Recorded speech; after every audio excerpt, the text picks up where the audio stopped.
Hey everyone. I know this review could probably be considered a little late, but seeing as people seem to not be talking about Encanto as much as they don't talk about Bruno, I figured I might as well put my 2 cents in.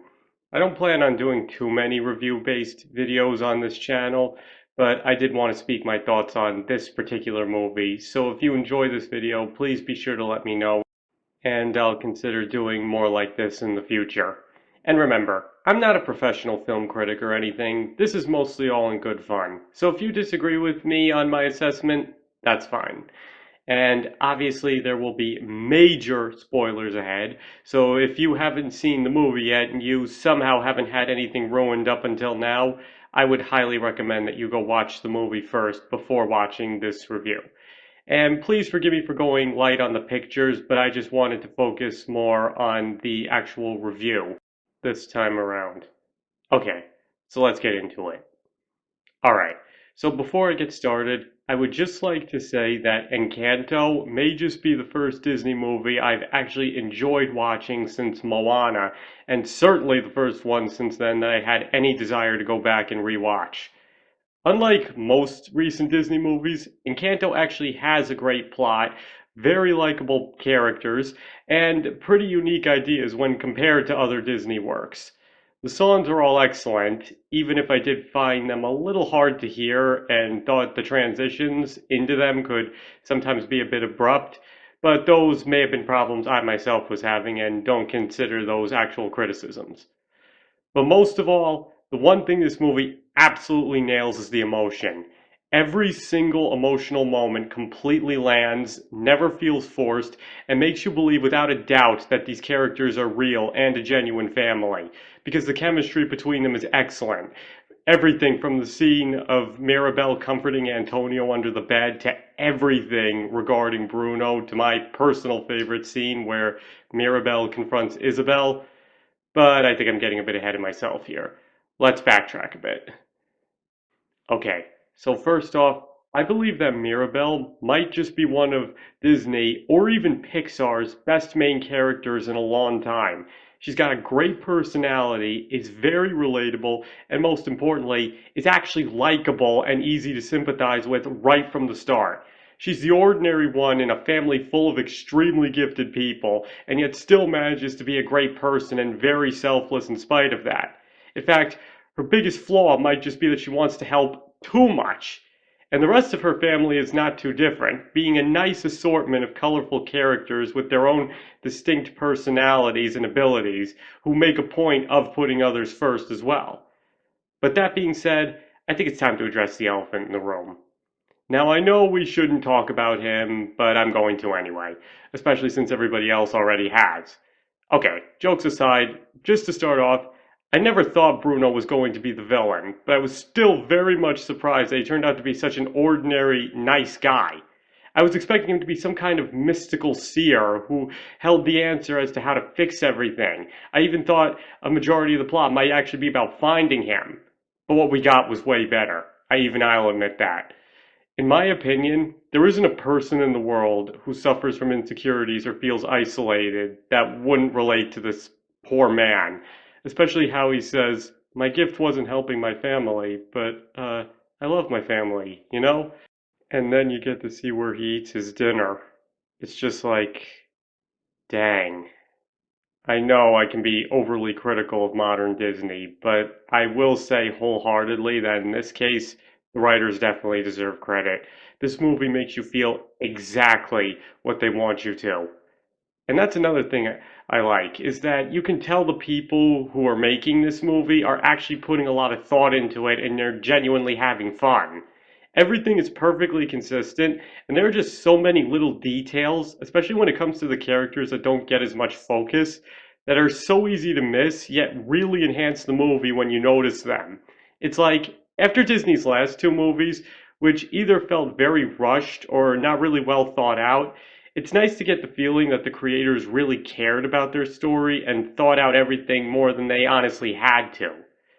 But as far as the movie itself goes, I really don't have much left to say in terms of praise. I think the characters are very well written, the emotion is exactly on point, the music numbers easily match the precedent set by Alan Menken, and the Sherman brothers, and the story is very well told and a very compelling one. But now it's time to get into some things that I felt could have been done better, and if you'd rather not stick around for that, that's fine. Frankly, I don't think I would want to either. Okay. One thing I've seen heavily praised about this movie is how realistic Alma's behavior is, like her fears and treatment of certain members of her family. But the thing is, and I know I covered this extensively in my Pixar Problem series, so I'll try to keep this as short and unrepetitive as possible, but this was advertised to kids. I mean, once things really go off the deep end and the house falls apart, the resolution that follows is a very adult one, and I don't think it's one children will really grasp, understand, or fully comprehend. And don't get me wrong, those flashbacks of Alma recalling her life with Pedro and then his subsequent death are extremely moving. But is it really something that should be addressed in a kids' movie? I know a theme of the movie is intergenerational trauma, and it does it very well. I just don't know if it's really something children can understand very well.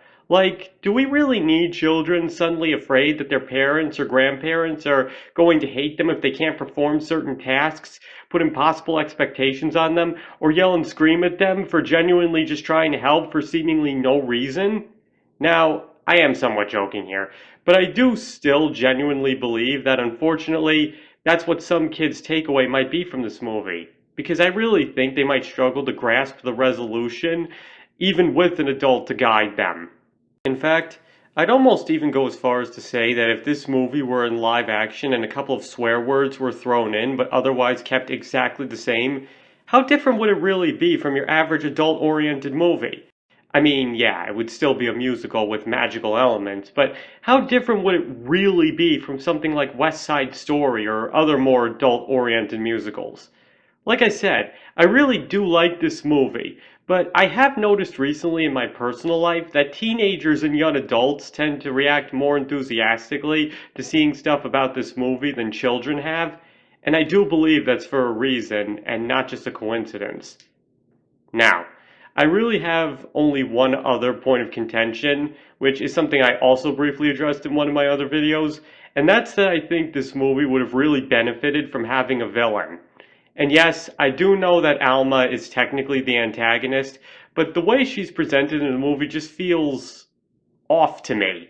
Like, I understand why she does what she does, and that she is a realistic portrayal of how people like her can act, especially with her experiences. But as a person who's tried writing stories before, I think it was a risky move to write the character like that, because she can, and for some people did, come across as unsympathetic because of it. I mean, she shuns her granddaughter for not getting a gift, scapegoats her whenever anything goes wrong, ostracizes her son for trying to help, imposes impossible standards on her family, almost makes her granddaughter marry a man she doesn't love, and yells at Mirabel even after she had just explained to her that she had figured out how to save the miracle, and then unjustly accuses her of trying to do the exact opposite. Now, as I just said, I do understand that all of this is unintentional on her part or comes from her traumatic past, but for some people, and I can't necessarily say I'm part of this group, that and an apology just isn't enough for them. And even as somebody who does pretty much understand why she did what she did and didn't mean to hurt her family, I still feel that the resolution with her is the one place that they didn't get completely right. Because while she clearly is sorry and finally sees the error of her ways, something about it just doesn't quite feel right. Like, it's obvious she's changed, but the character really doesn't feel different. Now, you might be thinking, okay, but what does all of this have to do with a villain? Well, and this is just my personal opinion, you are free to disagree with this. I think the movie having an actual villain could have made Alma's character more sympathetic across the board. And please, before you run to the comments to say I'm wrong, just give me a chance to explain. So picture this for instance. Somebody living in the Encanto, instead of being grateful, is jealous of the Madrigals for their gifts and the fact that they were given a miracle.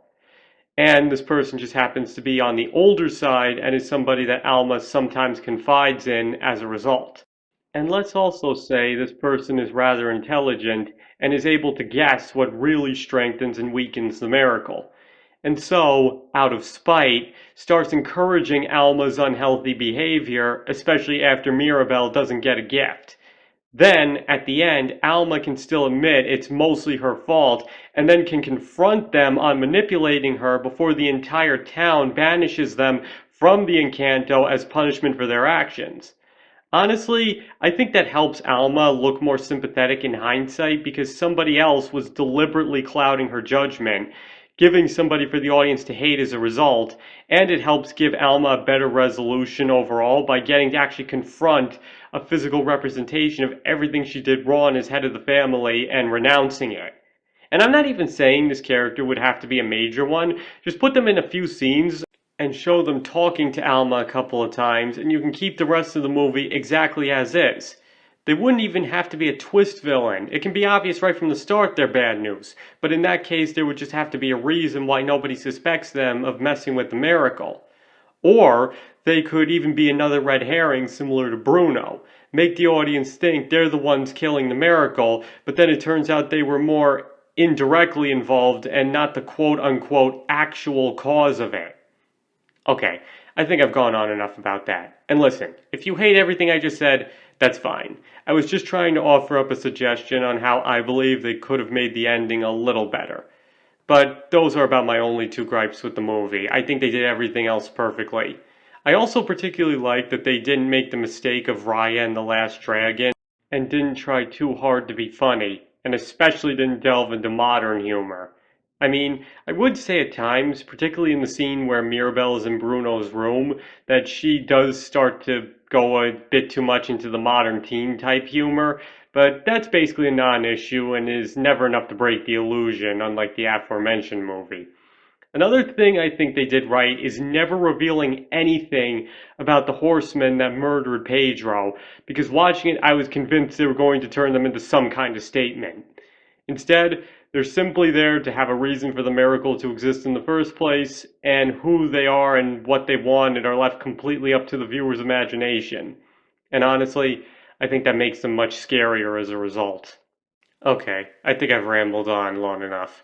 So just to recap, I really liked Encanto and felt that it's one of Disney's best movies of the past decade. In all honesty, I think I'd give it an 8.5 out of 10. But now it's your turn to tell me. What did you think of Encanto? How much did you like it? Please feel free to let me know in the comments. And remember, I don't plan on doing too many videos like this unless you guys really like them, so if you enjoyed this review, please let me know that in the comments as well. Lastly, thank you all for watching, and I hope to see you all next time.